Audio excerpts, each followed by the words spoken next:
I'm Ellis Martin. Join me now for a conversation with Adam Smith, co-founder and vice president of business development for Oroco Resource Corp, a public mineral exploration company trading on the TSX Venture Exchange under the symbol OCO, and in the U.S. on the OTCQB market under the symbol ORRCF. Oroco is focused on the development of a large copper deposit in the Santo Tomas project in coastal northwest Mexico. Santo Tomas hosts a multi-billion-pound copper resource defined by historical drilling and currently being confirmed by ongoing exploration drilling by Oroco. Copper mineralization at Santo Tomas is located at surface and therefore potentially amenable to low-cost mining methods. It's very well located with respect to the infrastructure that's essential to a large mining operation, and Mexico is among the world's top mining jurisdictions, with laws and trade agreements that protect the rights of mining companies. Since commencing exploration and resource definition at Santo Tomas 3 years ago, Oroco has made a series of rapid advances, and the year ahead is rich with catalysts, such as a formal resource definition and economic evaluation, each of which carries the possibility of a company valuation re-rating. These milestones will be achieved against the backdrop of a positive forecast for the price of copper, possibly to historical highs, as a result of dramatic shifts in metal's importance to industrial and consumer markets. Here's Adam to tell us about Oroco and these shifts in copper markets. Thank you for the thorough introduction, Alice. Good to be back speaking with you. Copper is indeed an interesting subject. Goldman Sachs titled a recent research report, "Copper is the New Oil." In 2022 and prior to concerns of an economic slowdown, copper prices hit historical highs, over $5 a pound versus today's approximately $4 a pound. And recently, copper in inventory, metal available to industrial users, dropped to just several days of consumption, the lowest level since records have been kept. The factors behind copper's rise and the historic share price movement are intractable, inflexible, long-term trends that offer investors, I think, real opportunities. Constrained supply is meeting increased demand in ways that provide tailwinds for the price of copper, and the value and profitability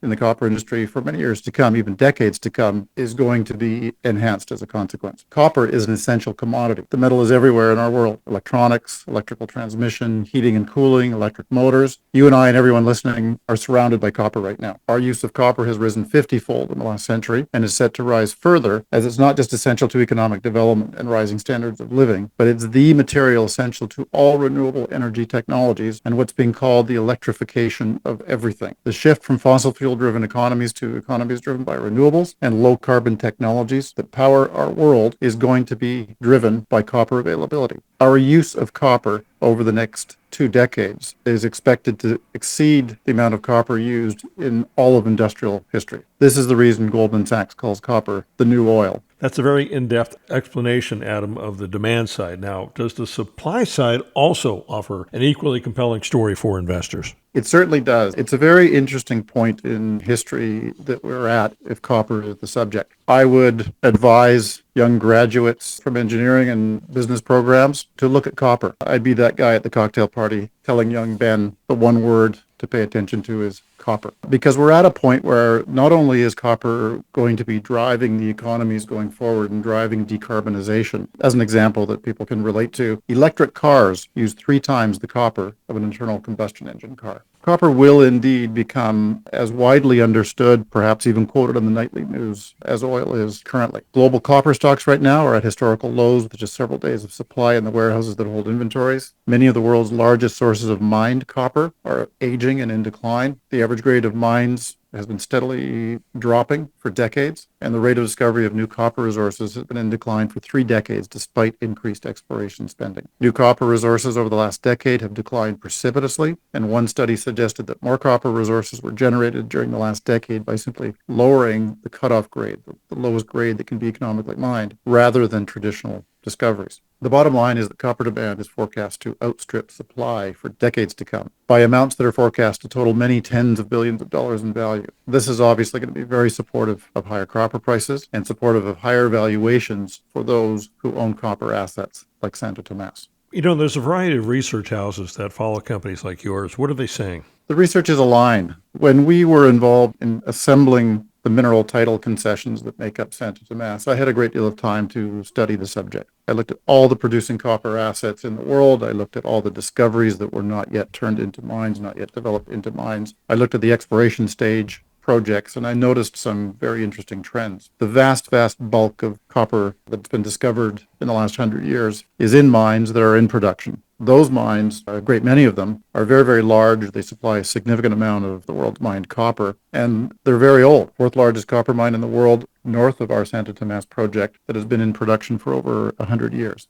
And many of the world's largest big giant copper mines like that are aging. And it looked to me like if the forecast for increased copper usage were accurate, that we really had a shortage of new copper resources to put into production to meet that demand. That was 7-8 years ago. More recently, a great many investment houses have started to notice that trend, particularly as renewable energy started to become the focus, as electric cars started to go from theory to reality, as major European economies started to put end dates on the sale of internal combustion engines, and renewable energy projects took off and started to form, as they do now, the largest sources of new energy in the world. I'll focus on one particular research house, Goldman Sachs, who've been very accurate and very active in the forecasting business for copper. Goldman Sachs says copper markets are already in deficit, meaning the demand for copper already exceeds supply, and that's one of the reasons why copper in inventory has dropped to record lows. Goldman says copper stocks are at 14-year lows. Other studies say copper in inventory are at lows for the entire period of record keeping. Forecasts of future supply are being lowered. Demand from the biggest copper user, China, has recently been upgraded. New mine approvals have plunged to cycle lows, and Goldman Sachs are calling peak copper in 2024 with open-ended depletion and deficits into the future. They're forecasting significantly higher copper prices in the very near future. And a great many other reports from a great many other industry experts forecast the same thing.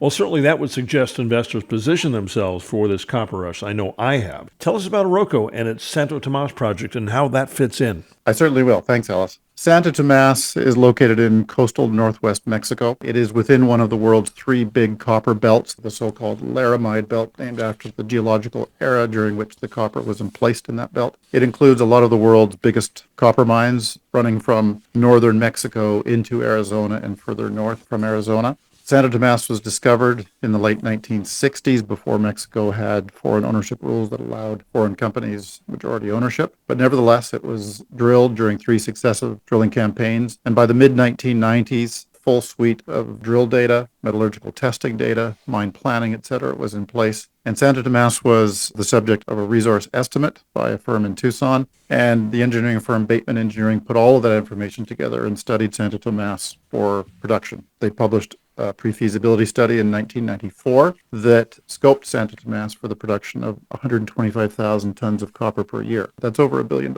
per year of sales in today's terms. Those reports were historical in nature, and because of their age, the Toronto Stock Exchange requires us to accompany any statement of the results of those studies with the caveats that they are historical, they're not to be relied upon, and that additional work would be needed to bring those reports up to current compliance standards, compliance under current mineral reporting rules. Well, Oroco's been drilling Santo Tomas for the past 2 years. Our drill results, we believe, have largely satisfied any doubts that the results from the 1994 reports can be repeated. We have drilled now over 70 holes at Santo Tomas in 43,000 meters. That's 43 kilometers, almost 30 miles of drilling at Santo Tomas. And that drilling has been very corroborative of the historical results and supportive of the idea that the resource at Santo Tomas can in fact be expanded and that its limits are not yet, even with our larger drill program, defined. Oroco commenced exploration at Santo Tomas 3 years ago after an almost 2-decade period when work was not possible due to a legal title dispute at Santo Tomas that we resolved with over a decade of work that was successfully concluded in January of 2020. We've raised over $50 million since then, conducted a phase 1 drill program that's nearing conclusion. In the next couple of quarters, Oroco will publish both an updated and compliant economic assessment for Santo Tomas. The resource defined historically at Santo Tomas is measured in the billions of pounds of copper, many tens of billions of dollars of contained metal value, and I believe that makes Santo Tomas among the largest newly defined copper resources in the world. Santo Tomas, as a copper project perspective for being put into production, offers some big advantages. It sits at low elevation. It sits on the surface, so it's possibly amenable to low-cost open-pit mining. It is located very close to to all the necessary infrastructure. In fact, Santo Tomas sits in a region called La Entrada al Pacifico, the Pacific Gateway. It's a multimodal transport and infrastructure initiative by both the Mexican and the U.S. government to support just this type of industry. There's a high-pressure gas pipeline built by TransCanada Pipelines and running from Texas to the port of Topolobampo, 100 miles to our west. There's a hydroelectric dam, regional power infrastructure, highway system, and a very supportive local population, all close to the property. Mexico itself is a Tier 1 mining jurisdiction. It's the world's largest producer of silver. It's the top 5 and top 10 producer of a dozen other important metals. The rights of miners are enshrined in the country's constitution, and companies like Oroco benefit from the presence of very robust free trade agreements between the United States, Mexico, and Canada. So Santo Tomas sits in a region where mining is part of the local economic and cultural history, where there's a great deal of infrastructure of the type that would support a large industrial operation like this, and in a country that is very supportive of mining and for which mining provides a great deal of economic benefit. The location will almost certainly provide a prospective operation at Santo Tomas with advantages both in the capital expenditures and the cost to build the operation, as well as OPEX, the operating costs at such an operation. Well, copper has moved back up over $4 just very recently. What does that mean for your project?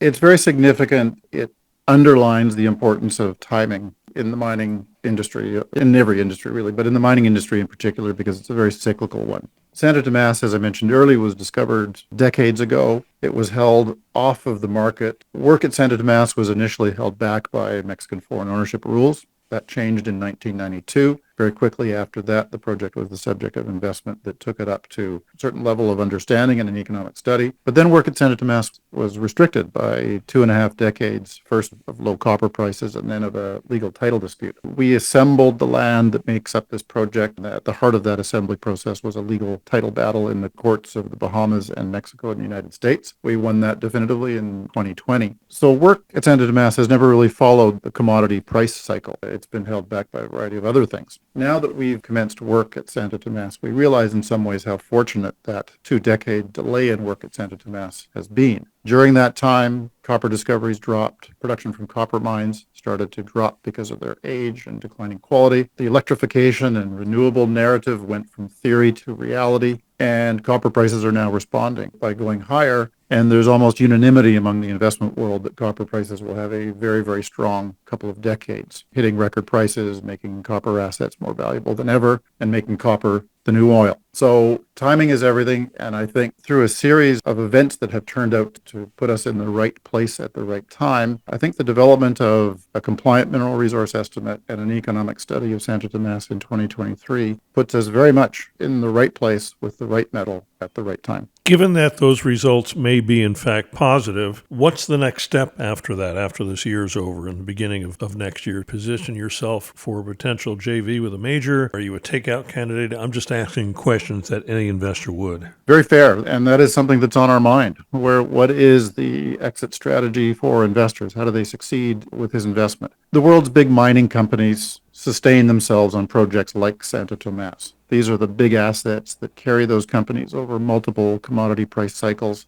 They provide the bulk of the revenue. They're low-cost producers that are the mainstay of the world's biggest mining companies. And as mentioned earlier, the discovery of these assets has fallen off a cliff. From the 1990s, where dozens upon dozens were discovered, until just the last, say, 5, 6, 7 years, where there's really only been a few discoveries. The inventory of available projects, even owned by the major mining companies, to be put in production and meet future demand has fallen to record lows. So that would suggest that the major mining companies are looking to add to their inventory through mergers and acquisitions, through the acquisitions of projects like Santo Tomas that are in the hands of others and that have a shareholder structure that allows for their sale. These major mining companies are cashed up because of record high and sustained high commodity prices. They're looking for assets to replace their inventory to be put in production to meet future demand. Yet the number of such assets, at least by one study published in 2018 and updated in 2020 and 2021, is limited to just a handful. And this is in a world where dozens and dozens of new mines are needed to meet future demand. So that suggests that, yes, major mining companies are in a position to buy. They've got the cash to do it,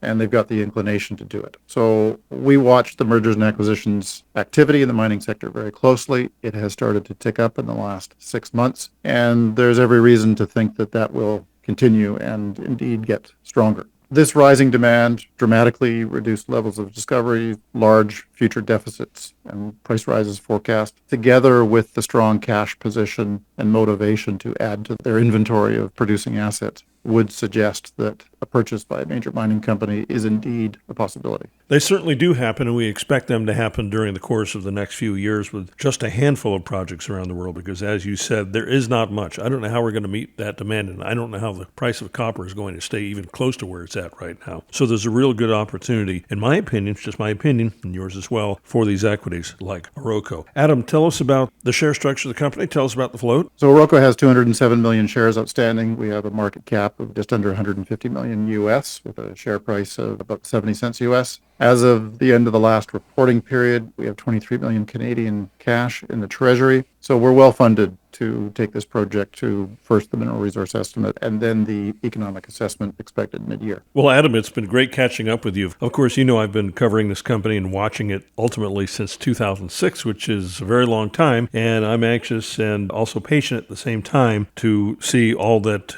you hope for and that we hope for come into fruition during the next year, 2 years or so. Thanks so much for joining me today on the program. Thanks, Ellis. Thanks for your long-term support of the company. And I hope you're as excited as we are with all of the vectors that are going to take a project like this to a successful exit for the investors, now aligned after almost a decade and a half of work. I certainly am, Adam. Thanks again. Thank you, Ellis.